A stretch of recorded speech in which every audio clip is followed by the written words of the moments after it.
Welcome to The Bitter Witness.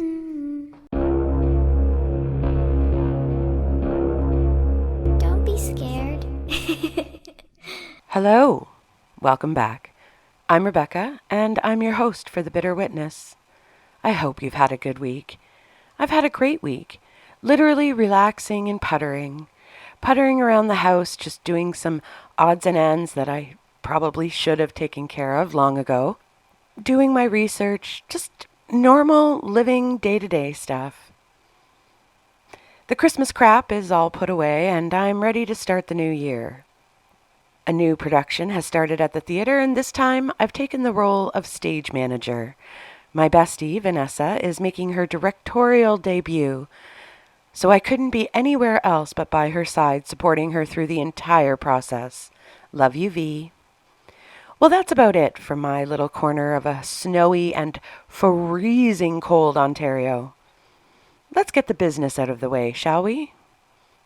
If you enjoy this episode or any episode, please head on over to the Patreon page and give the show some love. For only a few cents a day, you can help keep the show going. The link is in the show notes, or you can go to The Bitter Witness at Patreon. Don't forget to like, follow, and share the show with all of your friends. Hey, share it with strangers as well. Everyone's welcome here. And over on Apple, give us a 5-star review for the mysterious algorithm thingy-mabob. Well, that's enough of the business. Let's get to this week's episode. The dogs are sleeping behind me, so Puppy ASMR will be brought to you by both Miley and Piper this week. So grab a cup of tea, sit back, and relax while I tell you about the case of the kidnapping of Annie Hearin.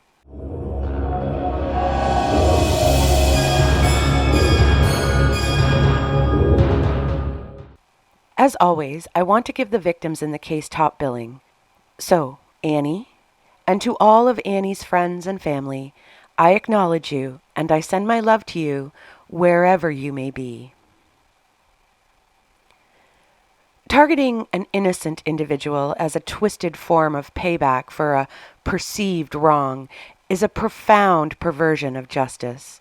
It's a cruel act that disregards the fundamental principles of fairness and accountability.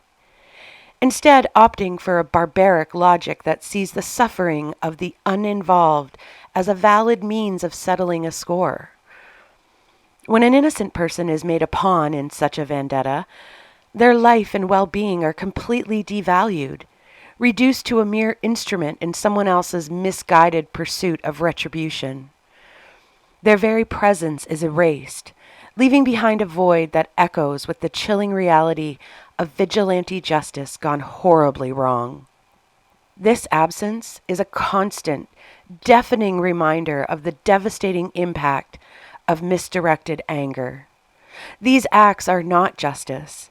They are barbarism fueled by misplaced rage and a desire for control. They stand as a stark affirmation that the ends never justify the means, and that resorting to violence against the innocent only serves to perpetuate cycles of harm and tear apart the delicate threads of society. The case of Annie Hearin, a loving mother and devoted wife, taken from her family, tragically illustrates this devastating point. Even after 37 years, her family pines for her return, perpetually haunted by the question of why an innocent soul was taken.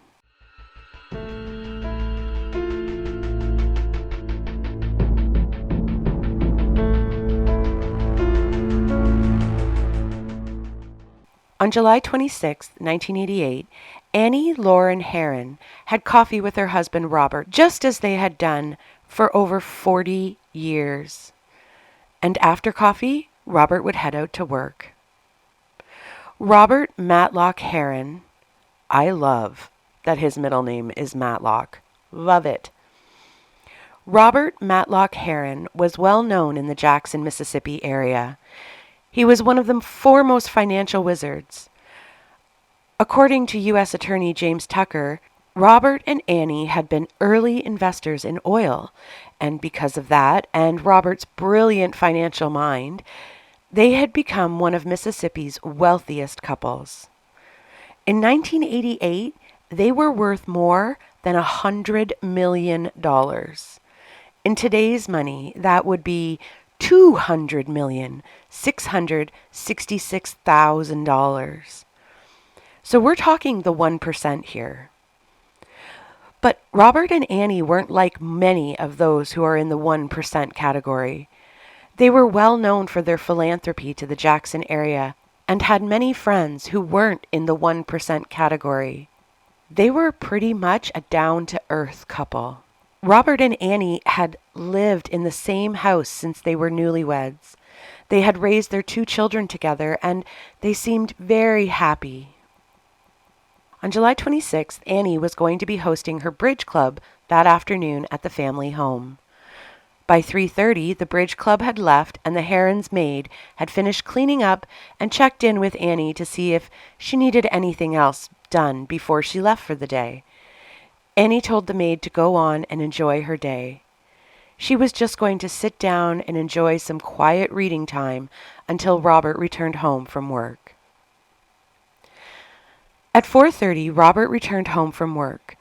When he came in the house and saw that Annie wasn't home, he simply figured that she had gone out with her friends from the bridge club, or maybe even over to their daughter's home. Robert wasn't too concerned. But Robert started to get a little more worried when Annie hadn't come home or even called to say where she was by 5:30, and she hadn't left a note to say where she was going. Robert started calling Annie's friends and family to see if Annie was with one of them, and it had maybe just slipped her mind about letting him know where she was. Robert and Annie's son-in-law, who lived close by, told Robert he would be right over to help him look. Robert found Annie's purse and shoes on the floor right by the chair where she usually reads. Robert told his son-in-law that normally Annie would take her purse if she was going out, so to find it on the floor was very unusual. As well, Annie had to take medicine morning and night for a chronic intestinal disease, and that medication was still in the bathroom. If she didn't take the medication, her body wouldn't absorb food. Robert and his son-in-law continued to search the house, and then the son-in-law spotted a piece of paper by the front door. When Robert read the note, his blood ran cold. It was a ransom note. Annie had been taken, but there were no specific instructions within the note telling him how to get Annie back. Now, I couldn't find a good copy, a clear photograph of this ransom note online anywhere. But the ones that I did find were very blurry, but I am going to try and read what I can from this note, but I will post a picture of it on the Facebook page so you can see. And just to forewarn you, there are spelling and grammatical errors all through this letter. It starts, Robert Perrin, which is not his name, but put these people back in the shape they was in before they got mixed up with school photography. Pay them whatever something they want, and that all this as they can something, but don't tell them why. Do not call the police. And then there's a list of 12 names, and then at the bottom it says, if any is dead, pay their children. And that's the end of it. According to the court records that I found, the note also instructed Robert to pay these 12 men before 10 days had passed. But it doesn't say what amount to pay the men. It just says pay them whatever damages they want. Okay, let's go over this note.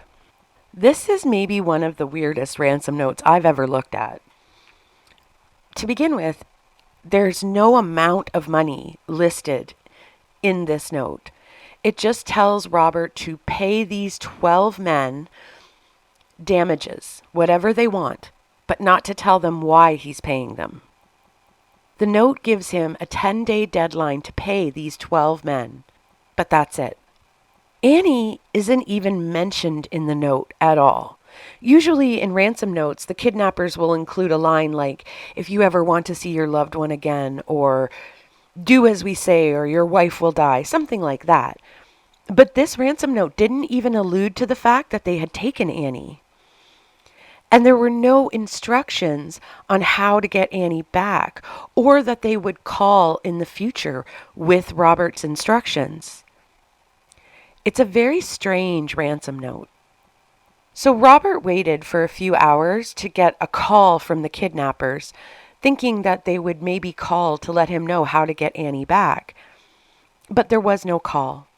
So Robert called the Jackson police. Officers arrived quickly to the house, and they sealed the ransom note, hoping there would be some fingerprints or something on it. And then they began to process the scene. They found a few drops of blood on the front door frame. That blood would later be the same blood type as what Annie was. Other than that, there was nothing else at the scene. Annie was just gone. Now, this school pictures thing that it talked about was a company that Robert was the chair of the board for. What it did was it sold franchises. These 12 men were actually franchise owners, and they took the pictures, the school portraits for different schools around the country.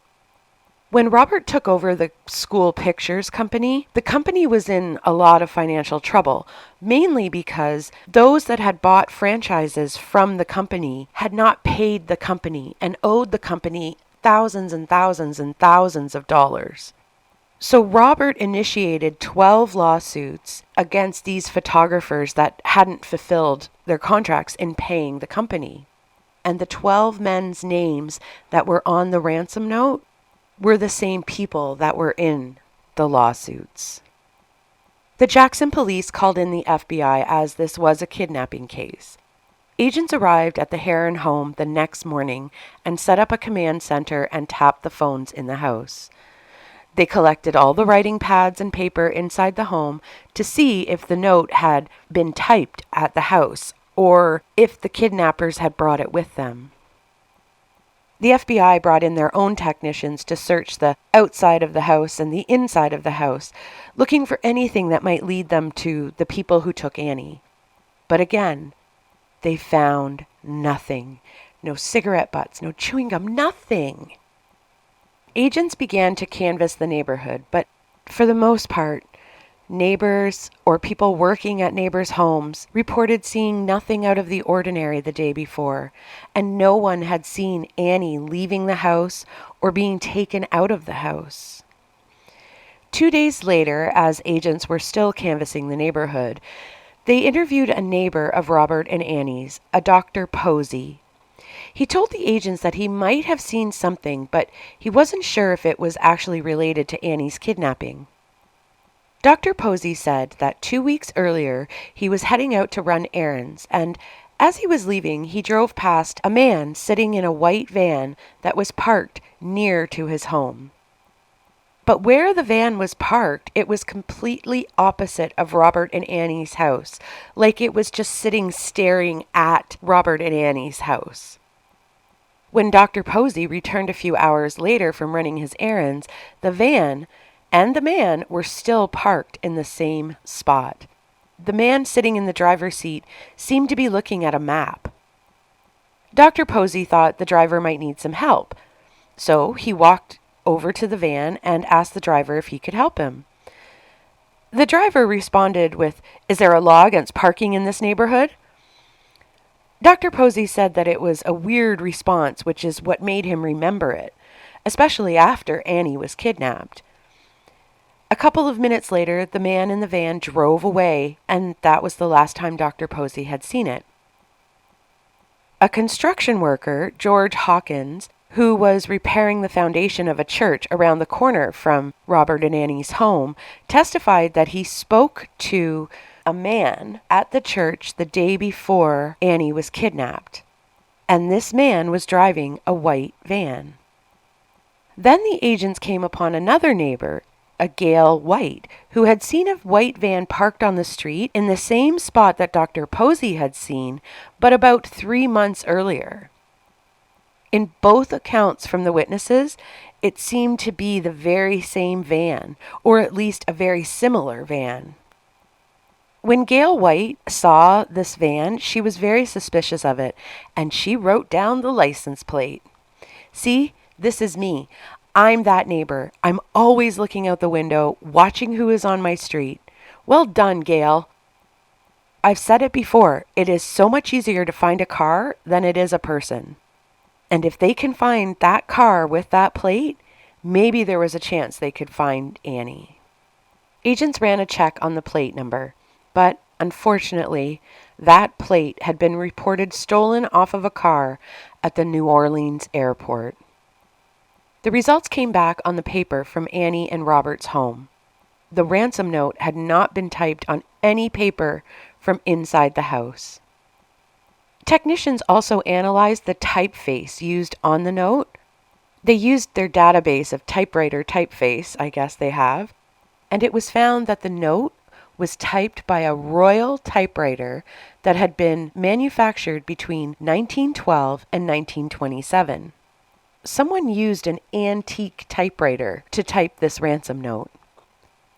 There was a very tiny, minuscule spot found at the bottom corner of the ransom note, and the technicians believed it was blood, but sadly, at the time, with the technology they had available, the spot was too small to analyze. Other than that, there was nothing else found on the note. No fingerprints, no hair, nothing. No one had even written anything on the page above the ransom note and left indents on the note. So the FBI turned to the list of 12 men who were all involved with the lawsuits with the company. The company was able to give the FBI pictures and files on each of the men. One of the men had passed away, so that brought the list down to 11 suspects. These 11 men were located all throughout the country.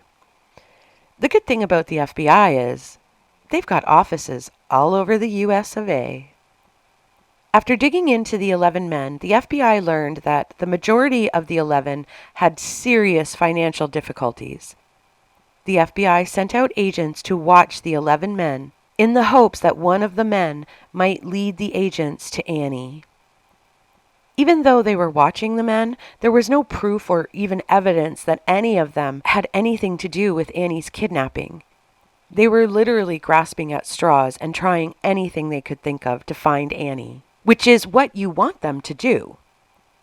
The FBI then called in their behavioral science unit for help. They needed a profile. The profile produced stated that the kidnapper was probably a white male, middle-aged. Although the kidnapper was probably one of those 11 names on the list, they wouldn't have put their name first or last. It would be somewhere in the middle of the list. Each of the men named in the list had at least a college education, so it was believed that the kidnapper had intentionally made all those grammatical and spelling errors in the ransom note, and they used an antique typewriter to try and conceal their intelligence level. The kidnapping was an act of revenge against Robert by a paranoid person who wasn't afraid to kill Annie. He was most likely working alone to carry out the kidnapping, but if they were working with anyone else, that second person would only play a very, very subordinate role in the crime. The profiler believed that Annie was most likely killed on the day that she was taken. The profiler also stated that one sentence was very interesting in the note. The sentence said, quote, "Pay them whatever damages are owed to them. If any of them are dead, pay their children," unquote. The word damages is a term that is used in the legal world. It's not really a term that most people would use. And wouldn't you know it, one of the 11 men on the note was an attorney. Agents in Florida were called and asked to look into the background of an attorney named Newton Alfred Wynn, who went by Alfred. But we're going to call him Wynn or Shitsnake. They found that Wynn had no criminal background. He was a St. Petersburg, Florida attorney, and he lived above his office. An agent was sent to interview Wynn. Now, brace yourselves. This might come as a shock to you. Wynn stated that he had nothing to do with Annie's disappearance. Shocker, I know. He then told the FBI agent that on the night of July 26th, he had been at a bar with a prostitute. Their words, not mine. I'm going to switch out that word for sex worker, because I don't like prostitute. He then told the agent that he had called his assistant/paralegal, Don Ward, and asked him to meet him at the bar and bring him $100 so he could pay the sex worker and take her home for the night. Wait, what? Who just drops that for an alibi? Nope, I didn't kidnap anyone, but I was hooking up with a sex worker that night with $100 that I had to borrow from my employee. That is kind of sad in a weird, twisted way. Wynn stated that Don Ward, his paralegal, said that he would be right over to the bar with the money. So Wynn and the sex worker finished their drinks and headed outside of the bar. Wynn said that he was trying to stall the sex worker long enough for Ward to get to the bar with the money. Wynn and the sex worker were sitting inside Wynn's car when Ward showed up with the $100.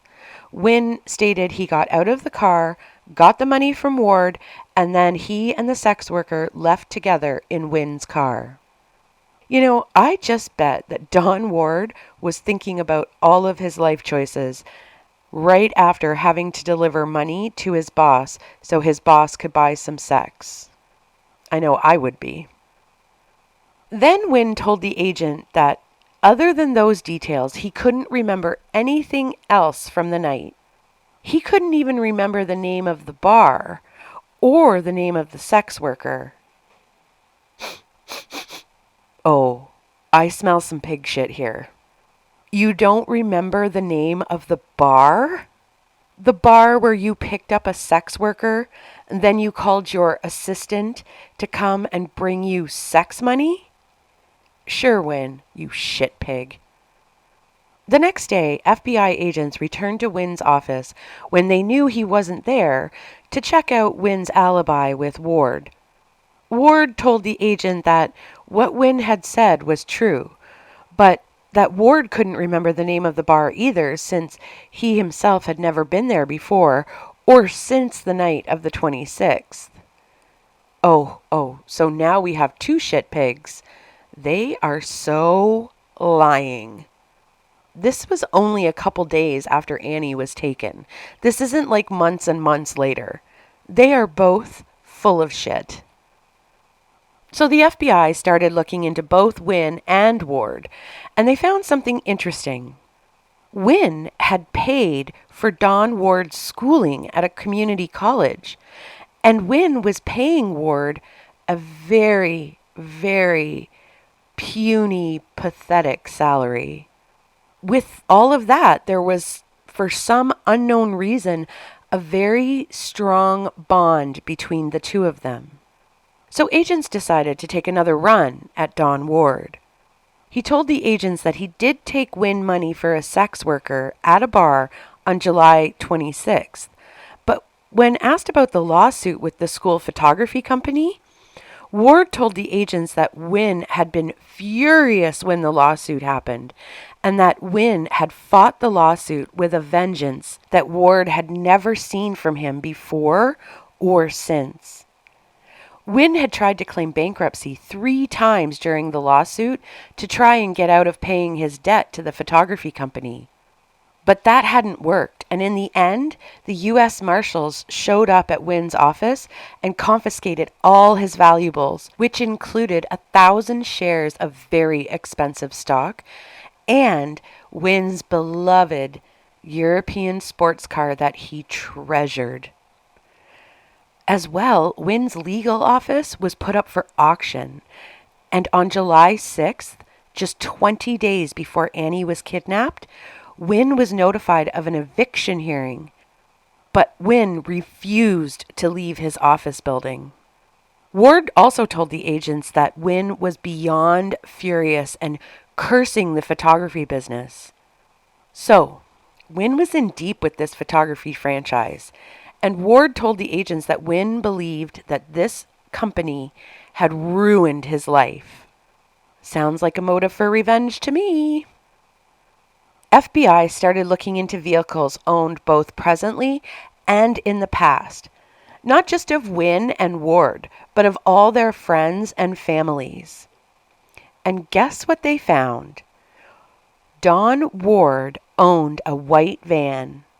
And when the agents asked Ward about the van, he told the agents that Wynne used the van all the time.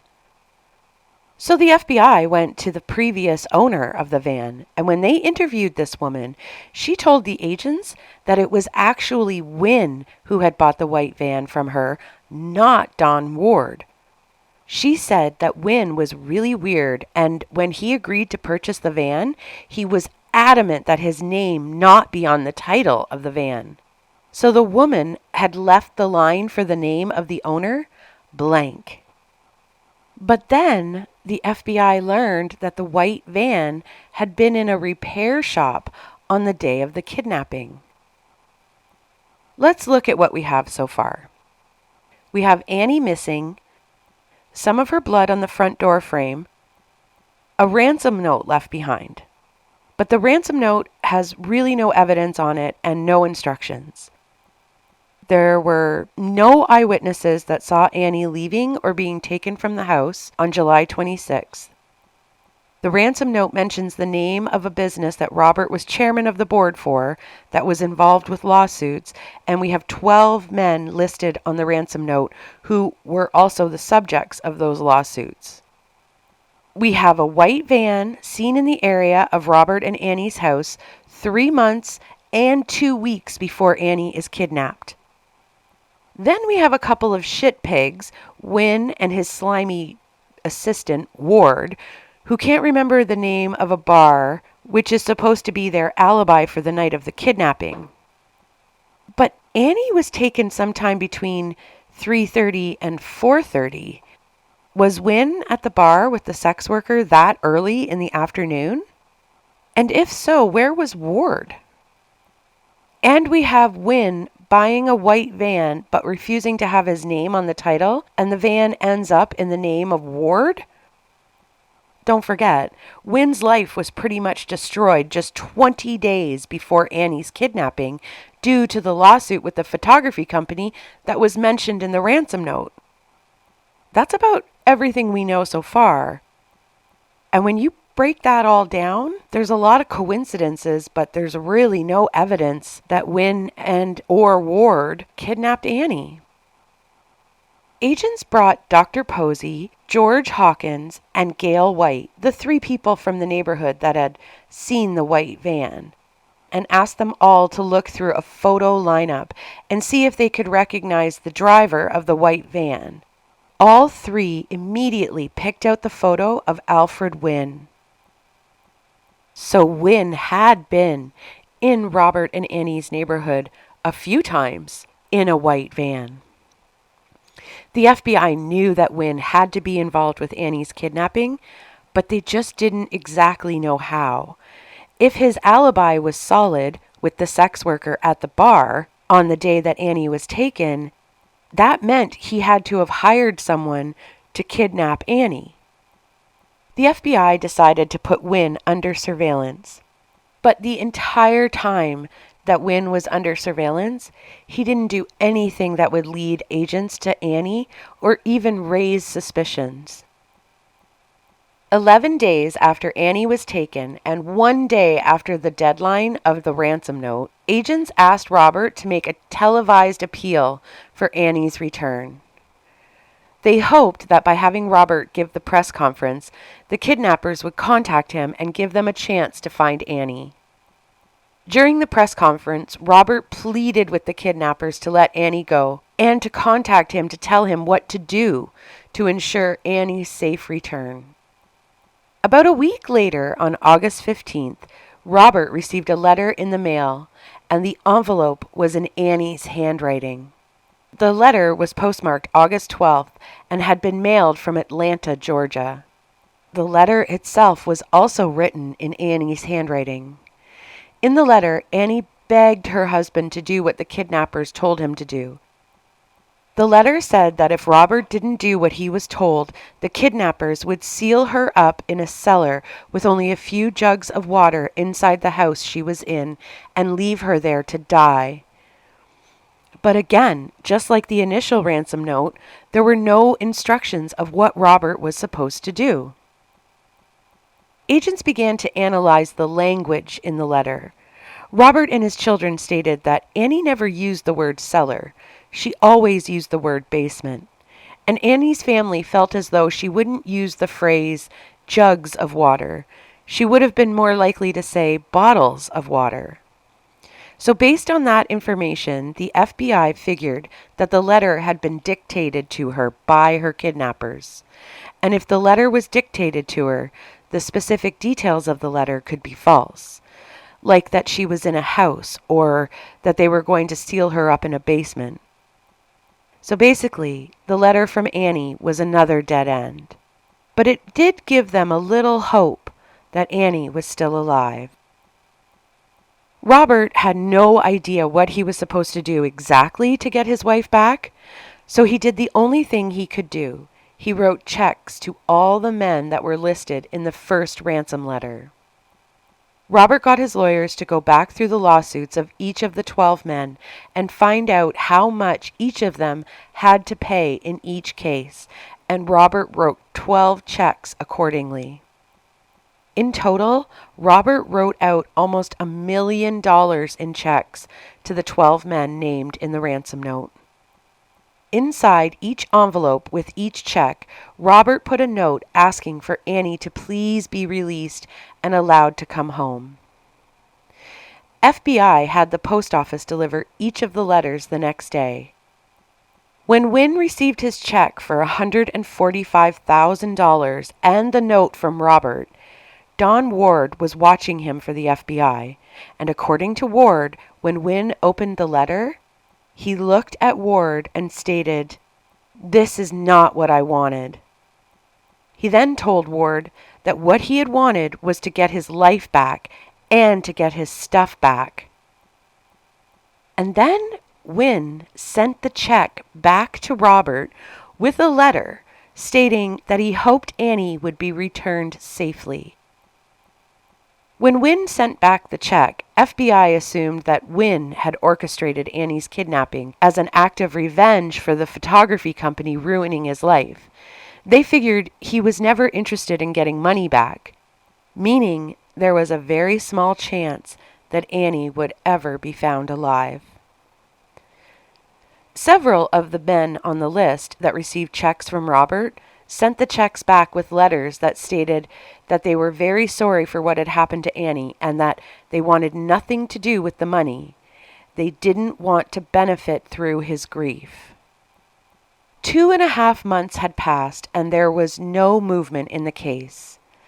In November of 1988, the case was featured on Unsolved Mysteries. Hundreds of leads came in from the show, and agents investigated every single one. And all but one call led to nothing.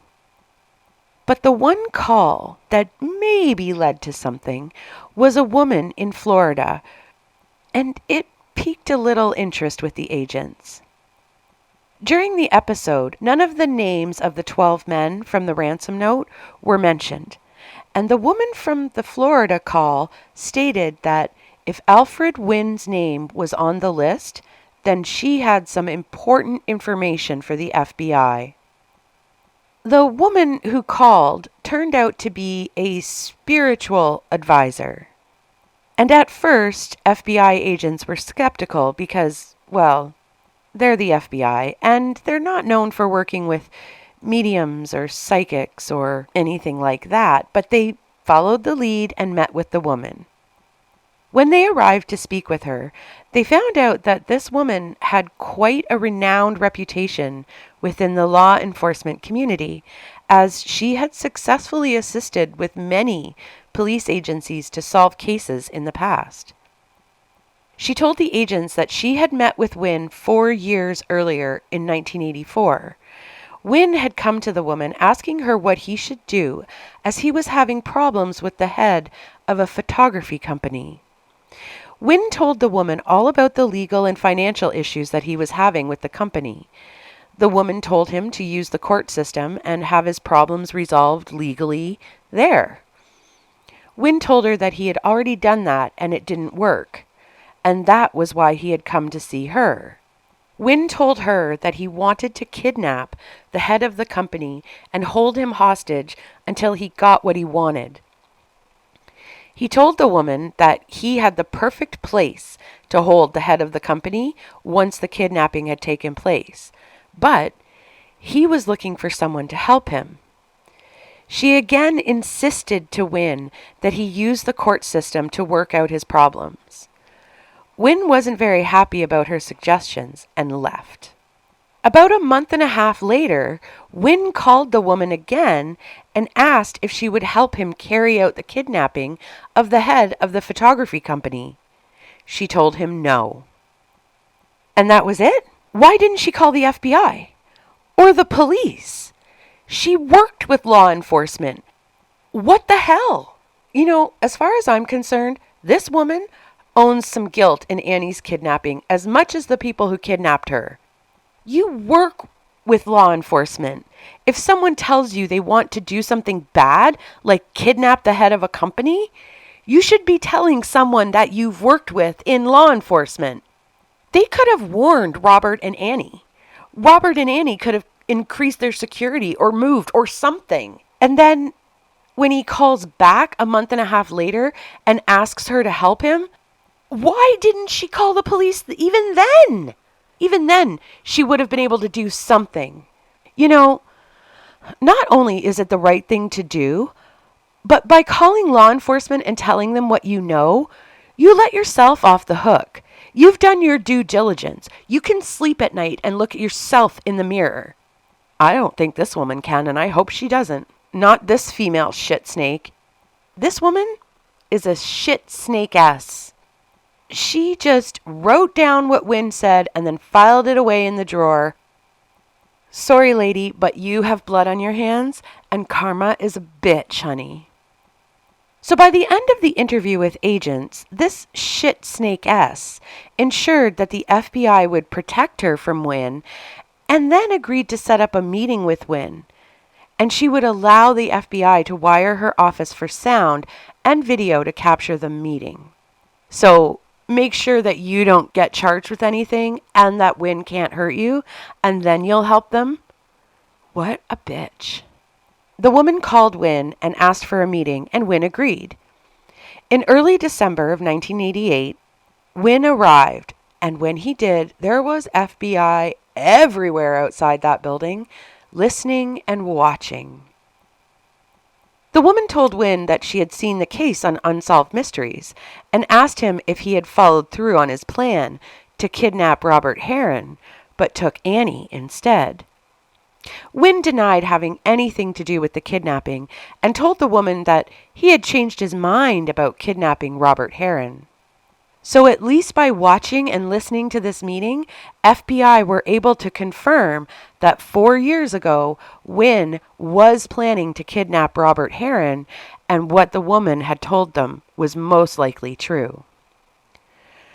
Wynne left the meeting, and the agents followed him, hoping that the meeting might have spooked him somewhat, causing him to go and check on Annie or her body, or maybe even contact whoever had helped him carry out the kidnapping.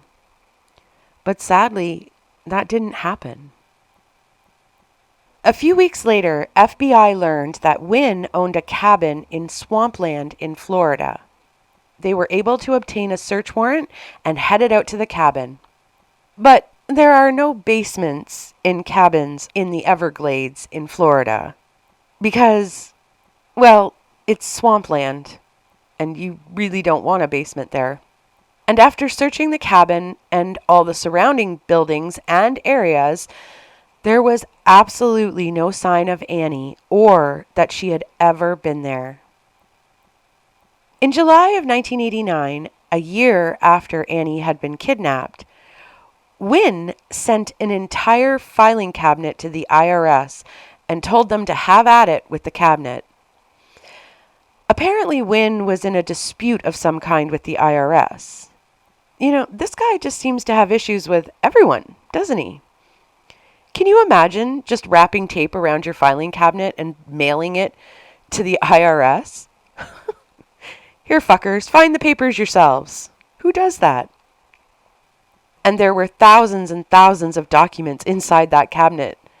Wynne was just trying to overwhelm the IRS so they would leave him alone. But agents with the IRS started going through the documents inside the cabinet. And they came upon a specific file. And inside that file was a whole bunch of documents outlining a plan for Wynne and a former girlfriend to kidnap and murder that ex-girlfriend's former husband. IRS sent the entire file to the FBI. Okay, who just makes a file folder and puts documents about the plan to kidnap and murder someone in their filing cabinet at work? This guy is messed up. The details of the kidnapping plan inside the documents was pretty similar to what had happened to Annie. The documents stated that Wynne and his ex would use an old typewriter to write the ransom note to make it harder to trace. They mentioned surveilling the area prior to carrying out the kidnapping. And we know that Wynne was parked outside of Robert and Annie's house on at least 2 or 3 occasions before Annie was taken. Agents were able to find Wynne's ex, one Marilyn Taylor. They caught up with her at her work, a community college. So that's comforting, knowing that one of the professors at a community college is planning to kidnap and murder her ex. She told the agents that the plot to kill her ex-husband was Wynne's idea, and that when she realized he was serious about it, she broke up with him immediately.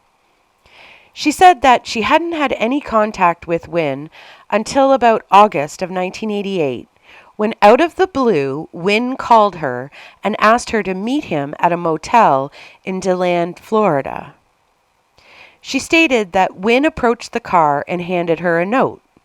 The note asked if she had been followed or if her car was bugged. She told him no, and he got into the car. Once inside the car, Wynne asked her to mail a letter for him, and he offered her $500 plus travel expenses. Marilyn agreed, and he gave her half of the money right then and there. Then he placed his briefcase on his lap, put on a pair of surgical gloves, and pulled a large yellow envelope out of his briefcase. From within the yellow envelope, he pulled out a letter-sized envelope that was sealed, and the envelope was wrapped in a cloth. He told Marilyn that under no circumstances was she to touch the envelope with her hands or even look at the address on the envelope. He told her she had to fly to Atlanta to mail the letter, and that she had to buy the plane tickets under a false name, and that she had to fly into Atlanta at one airport, but she had to fly out of Atlanta from another. He also told her to change her appearance before each of the flights, and she was to mail the letter on August 11th. She also told the agents that she approached a mailbox, and at the very last second, she couldn't resist but have a little peek at the address on the envelope. Agents then showed her a picture of the envelope that had contained the letter from Annie, and Marilyn confirmed that it was the same envelope she had mailed. She told the agents that after she had returned to Florida, she had thrown away the cloth that had wrapped the letter out on a rural road somewhere. She told the agents she would happily take them to the spot where she had thrown the cloth away after she was done work that night. That evening, she took the agents out to the rural road where she had thrown the cloth out the window. It had been over a year since she had thrown it away, and the chances of finding a piece of cloth on the side of a rural road was slim to no fucking chance. Amazingly, they found it, all nasty and smushed and pretty much inside mud. Okay, hold on. Am I the only one who thinks that this chick is a total shit snake-ass as well? How little do you think of yourself that you would agree to do something like this? For an ex-boyfriend who devised a plot to murder your ex-husband, who you left because of that plot. How does Marilyn not have enough decency to go to the police? I literally would have said, sure, I'll do this for you, and then instead of going to the airport, I would have gone straight to the police station. Annie might still have been alive when Wynne told her to mail that letter. This story pisses me off. So many women not helping other women. This is disgusting. Okay, so what have we learned so far today? If someone says or asks you to do something horrible, go to the police. And number 2, don't ask me to do any greasy shit for you, because I'm going right to the cops and ratting your ass out. Once Marilyn was certain that she wasn't going to be charged, looking out for yourself, bitch, she agreed to set up a meeting with Wynne and allowed the FBI to place a wire on her. What a shit snake-ass. She called Wynne and set up a meeting, and he showed up. Marilyn told him that he still owed her the rest of the money for mailing the letter for him. Wynne paid her the money, but refused to talk about his plan to murder her ex-husband or the kidnapping of Annie Hearin. On March 11th of 1989, agents had Marilyn set up a second meeting with Wynne. The FBI was ready to arrest Wynne, but they were hoping that Wynne might say something to Marilyn that would lead them to Annie. So they coached Marilyn to be more aggressive with Wynne during the second meeting. They told her to tell Wynne that she had figured out that he had gotten her involved in a criminal act and that she had seen the Unsolved Mysteries episode about Annie's kidnapping, and she was pretty sure that the letter he had her mail was the second ransom note. But Wynne got really defensive with Marilyn and got out of the car and didn't admit anything about Annie's kidnapping. Just as Wynne was about to get back into his own car, agents swarmed in and arrested him. They charged him with conspiracy to kidnap and mailing a threatening letter. Later, after Wynne testified at the grand jury, they would also add another charge for perjury for lying to the grand jury. When agents searched Wynne's car, they found maps of Mississippi, and on one of them there was an area near Jackson that was marked with a square. They thought maybe that was where Wynne had disposed of Annie. Sadly, after numerous searches of the area, there was still no trace of Annie. Next, agents searched Wynne's office. There, they found a vintage Royal typewriter, which would later be determined not to be the exact make and model that the first ransom note was typed on. Agents believe that Wynne may have had 2 typewriters, and he disposed of the one he had typed the ransom note on and left this one in his office just to fuck with the investigators. They also found a business card for a car rental agency. When agents went to the rental place, they found out that Wynne had rented white vans on 3 separate occasions. And on each of those occasions, Wynne had driven more than 500 miles with the vans. A round trip from the rental agency to Robert and Annie's house was 400 miles. But none of the rental dates matched with the date that Annie was kidnapped. But one of the dates did match with the day that Dr. Posey interacted with Wynne sitting outside of Robert and Annie's house. But agents really had no hard evidence against Wynne.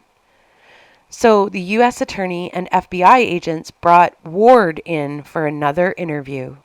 because they knew he was lying for his boss. After a few hours of interrogation, Ward broke and told them that the alibi of Wynne being with a sex worker on the night of Annie's abduction was all a lie that Wynne told him to tell the authorities if he was ever asked. Ward stated that Wynne was gone from July 24th through July 28th, and Ward stated that he had no idea where Wynne was for that period of time. On February 7th, 1990, a jury found Wynne guilty of kidnapping Annie Hearin. At the sentencing hearing on April 20th, 1990, Wynne was sentenced to 19 years and 7 months in prison. Sadly, the shit rat Wynne was eventually released from prison and never once admitted to the kidnapping and murder of Annie Hearin. Robert Hearin died of a heart attack on November 28, 1990, and in May of 91, Annie was declared legally dead.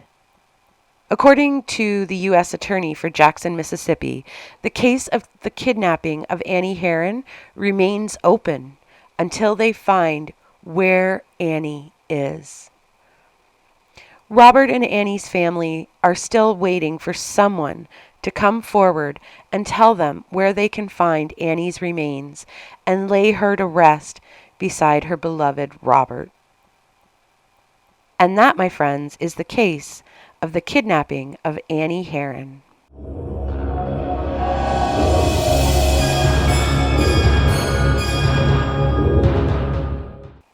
My thoughts.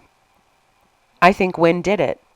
With all the circumstantial evidence against him, I honestly think he did it. I think he was an asshole who made a stupid business decision by buying a franchise of the school picture business and lost a buttload and found himself in a pile of debt, and instead of taking the blame on himself where it belonged, he focused his anger onto Robert because Robert was the figurehead of the company. And honestly, I think Wynne was more upset over losing his stuff than he was about failing at the business. And I think that he and Don Ward planned the kidnapping and carried it out together.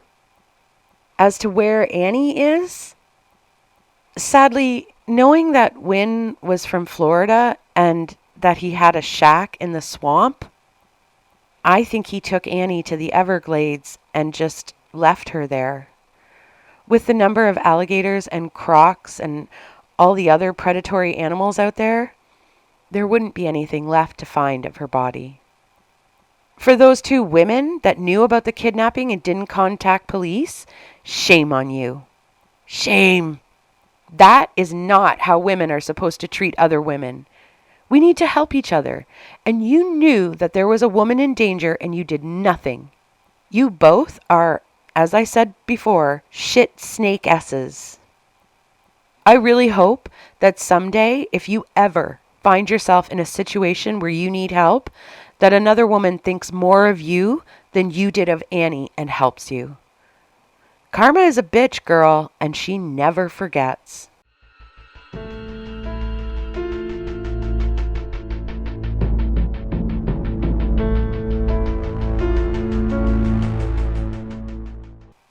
Whew.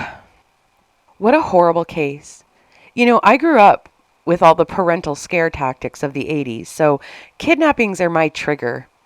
I was always terrified that I would be kidnapped by a satanic cult and used as a sacrifice and never see my family again. I don't know how many times my parents said that to me. You'll be taken away and you'll never see your family again. Oh. But I really do hope I'm wrong about where I think Wynne disposed of Annie's body, and I hope that someday something is discovered that allows her family to lay her to rest with Robert. And with that, I think we'll leave it there for this week. Stay safe, get your pap test done, and enjoy your day today. This has been a Bitter Witness production.